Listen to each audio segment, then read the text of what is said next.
My name is Lucas Bennett. I'm 29 years old, and on May 1st, 2025, I died. Not metaphorically, not symbolically.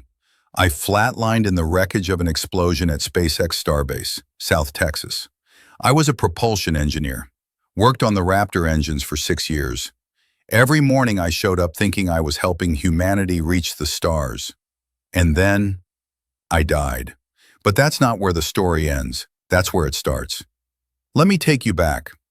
I graduated top of my class from Caltech, landed my dream job at SpaceX, and moved down to Brownsville with my wife, Rachel. We had just closed on our first home.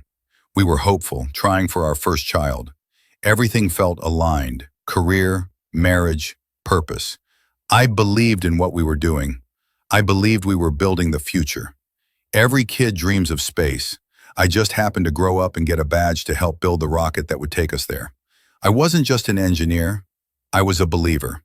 Not in God, not yet, but in progress, in science, in humanity's potential.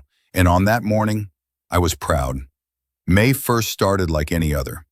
4:45 a.m. alarm, black coffee, quick kiss on Rachel's cheek. She was still half asleep. She mumbled something about dinner that night. I said I'd be home by 7. I smiled, walked out the door.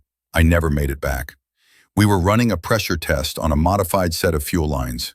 The design was newer, leaner, designed to scale for Mars surface launches. I was in the lower engine bay staring at a tablet. It happened fast. No warning, no sirens. Just white. A detonation that shattered steel like glass. I didn't even scream, didn't have time. I remember. Heat. More than heat, something deeper, like my chest had collapsed in on itself.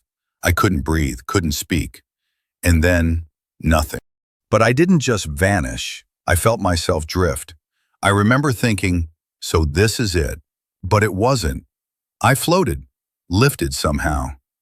The pain vanished, the noise dissolved, then I looked down and saw myself, lying under twisted metal, motionless, blood everywhere. People were screaming. Someone was running toward me, another was yelling into a radio, but I heard none of it like normal sound. It was like listening through thick glass, like their world was fading while something else was opening. That's when I noticed the light. Not from above, not from the side. It was everywhere and nowhere. It felt alive, like a presence, not a place. And I knew without anyone telling me this wasn't death, it was invitation. I stepped or floated into it, and peace hit me like a tidal wave. Not numbness, not oblivion, but clarity, warmth, the sense that everything painful had finally stopped asking questions. And in that light, he came, Jesus. I didn't grow up religious. I had a vague notion of who he was, a name people invoked in stress or reverence. But I had never expected to see him, not like this. He wasn't glowing like a cartoon, but he radiated something you don't feel on Earth. Power, authority, and love. And yet, his eyes, they were so human, so familiar. I wept. I couldn't help it.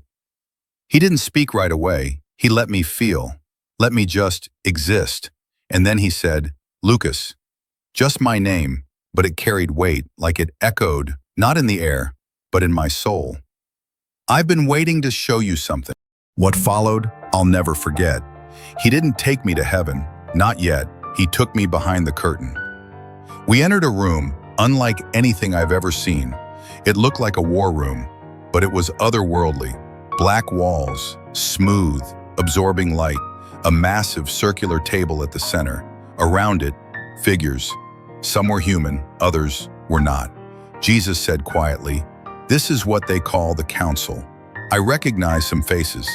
Tech billionaires, government officials, world leaders, and others.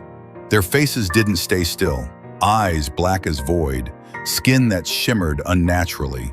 They were meeting, discussing Mars, but not for science, not for colonization. It was escape.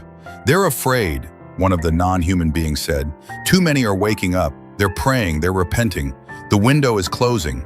A billionaire I recognized replied, "Phase 1 must accelerate. We leave before the awakening reaches critical mass." Jesus watched me quietly.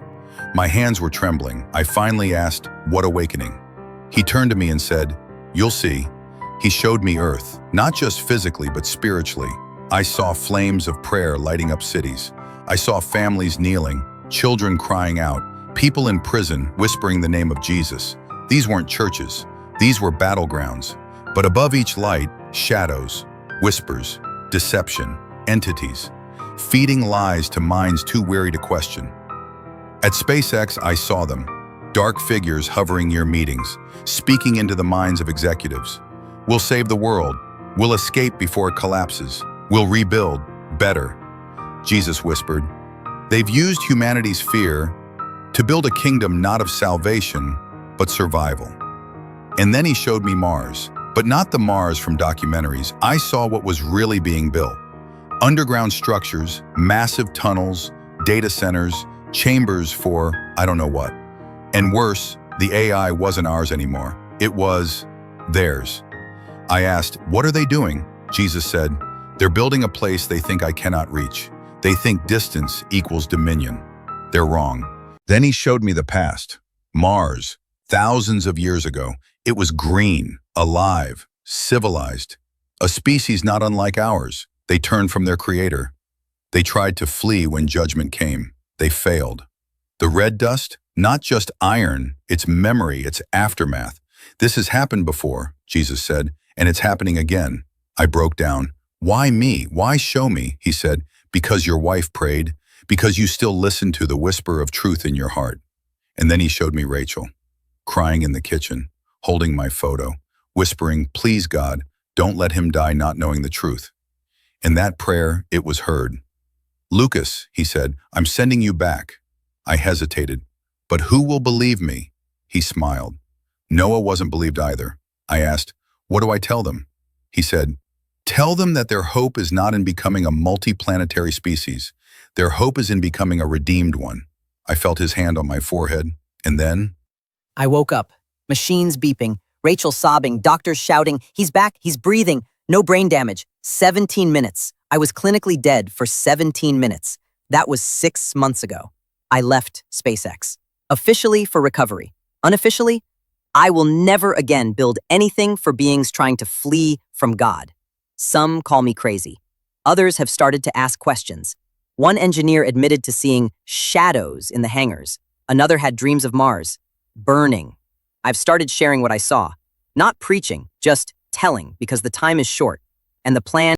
So if you're watching this, ask yourself, why Mars? Why now? Why the rush? And more importantly, who is calling you today? Because the council fears only one thing, an awakened people who know who their real king is.